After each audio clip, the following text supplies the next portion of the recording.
This is kind of my classic initial approach to a deal. And I know that they're open to both of these things from the listing. Didn't have to talk to anybody. So that should give you a lot of confidence in that. Now, as you get into the deal, you'll find that that deal stack will only be accepted sometimes, right? But that's fine. We've got literally hundreds of other ways to stack this deal.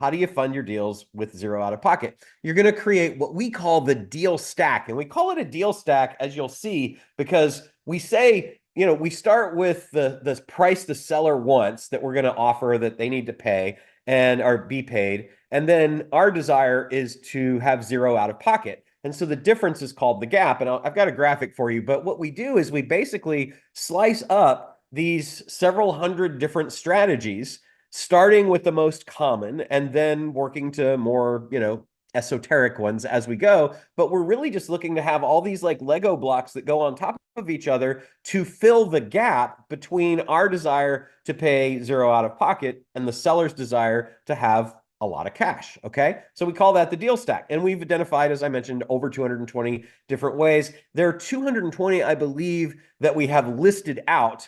And we still need to go back and gather the roughly 70 or 80 more that we've got. It's closer to 300 now, but they're in, you'll see even today, we'll give you some examples that are different that we haven't really added to the thing yet. So the more of the trainings you watch, the more you get all of the different deal stacks. Anyway, the overview of the two major categories of how we do these $0 out-of-pocket deals is the first is acquisitions with self-funding deals. This is where we basically use creative financing, the several hundred strategies, to have the business literally pay for itself. It literally pays for its own acquisition.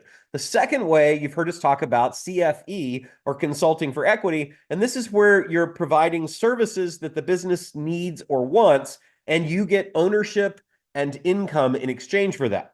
Let's look at a deal. So this is a deal that I plucked out of Biz Buy Sell, and I like looking at real deals. This is a real deal, so that you can have an idea of how easy this is to do yourself. So this is the listing. It's for a custom stone fabrication business in Dallas, Texas, and something that we were looking at. And let's just take a look at how we analyze it. So down at the bottom, you can see it's got positive cash flow of $604,000, and it is already profitable. Remember, we don't want to do turnarounds. We want profitable businesses. That's part of my acquisition criteria, right? The next thing I look at is seller financing is available. So they even tell you in the listing, this is a motivated seller. The seller is willing to finance part of the deal. Also, I'm looking at inventory. That means that it's got inventory that maybe we can do some financing. Now, sometimes they try not to include inventory with the deal. They're like, oh, that's separate. And sometimes they include it. So we don't know yet. We'll have to look a little bit deeper at the deal to see,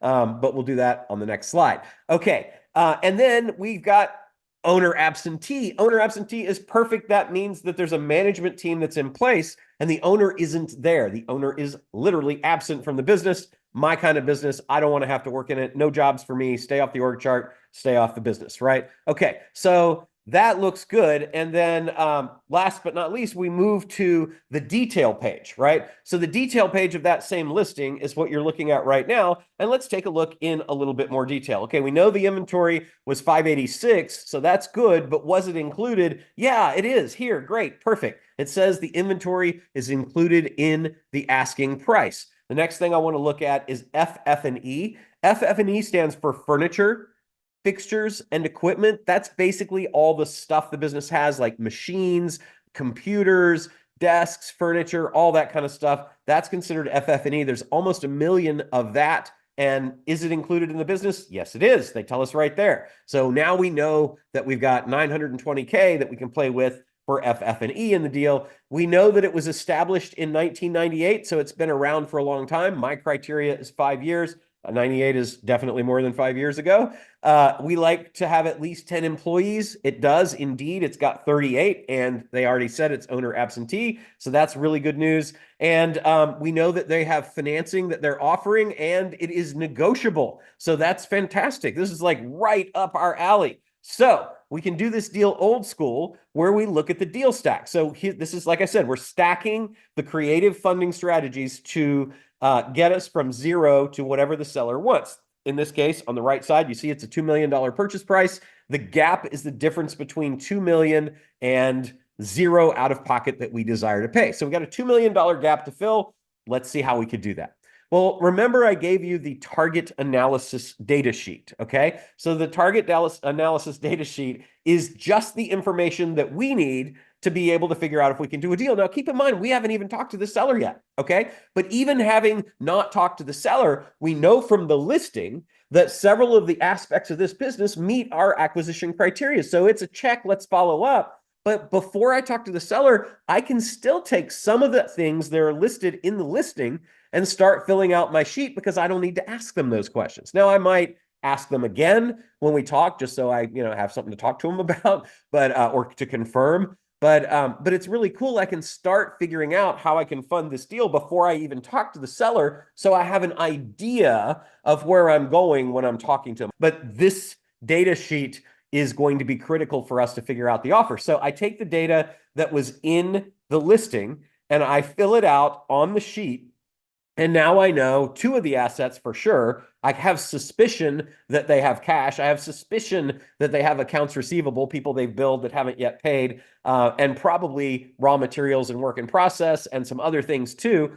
But I know for sure, because it was in the listing, they've got inventory of 586,198. They've got FF&E of 920, and both of them are included in the purchase price. I also know for the information on the right side, they're asking 2 million. The SDE, or the profit for the business, they said was 604K. If I divide the 604K into the 2 million ask, it gives me the multiple, which is 3.3 roughly. And I know they've got sales of 6.8 million. Now, even with nothing else, this is enough for me to say, I can do some financing, okay? And what does that look like? Well, I'm going to, number one, they already said on the listing that they'll do seller financing, right? So if I look at my top 15 ways that we fund deals, these are the 15 ways that I generally look at first, rather than having to say, okay, let me go through, almost 300 different things. So I'm going to say seller finance is one of those, right? Because they already told me in the listing seller financing. And the first thing that I ask for is 80% seller financing. So like right off the bat, I'm asking, will you carry 80%? Will they carry 80%? I don't know yet. But do I know that they offer seller financing? Yes. What am I going to ask for? I'm going to ask for 80%. So now looking at the gap on the right side, that seller financing will fill in a big chunk, 80%, of the gap, right? So 80% of 2 million is 1.6 million. So that means I've got 400,000 as a gap that is remaining. So I've got 1.6 taken care of through seller financing. This is what I'm hoping to get, right? This is what I'm going to start talking about when I have this conversation. I've still got that 400K as a gap remaining. So how am I going to fill that? Well, can I do that from anything that I already know that they're willing to do from the listing? Yes.